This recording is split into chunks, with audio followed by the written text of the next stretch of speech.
आप अभी सुन रहे हैं माँ मिथिला म्यूजिक को। डीजे सुमित सतीश रैमा।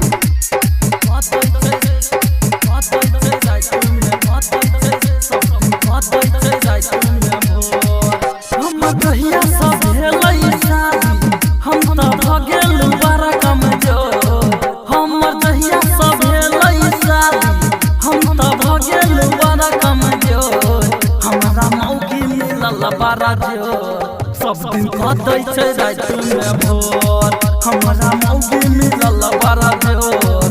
सब दिन कदै छै रात में भोर हमर जहिया सब भेलै शादी हम त भ गेल बड़ा कमजोर। हमर जहिया सब भेलै शादी हम त भ गेल बड़ा कमजोर।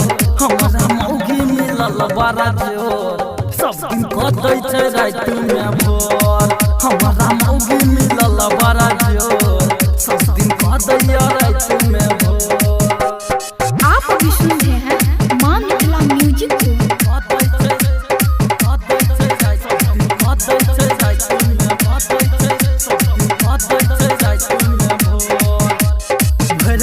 मौगी हमरा सुतन दै छै घड़ी घड़ी पर हमर बाजार आधा रहै छै।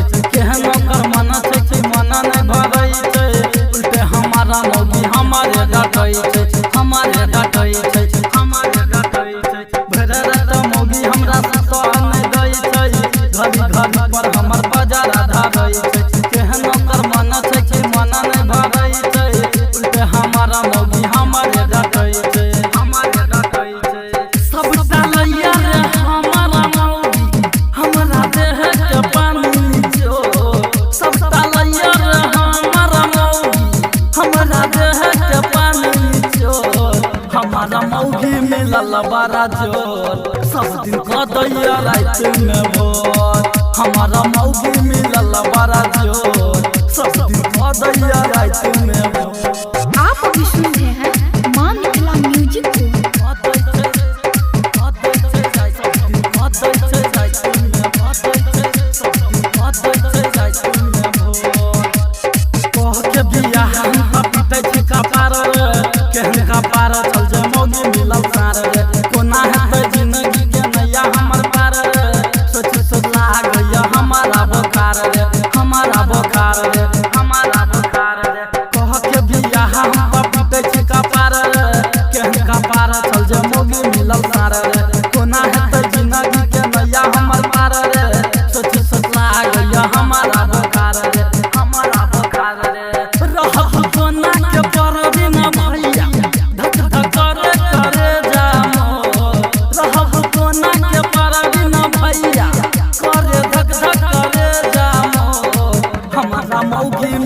बड़ा जोर। सब दिन कदैया रात में भोर हमारा मौगी मिलल बड़ा जोर। सब दिन कदैया रात में भोर। आप अभी सुन रहे हैं माँ मिथिला म्यूजिक को।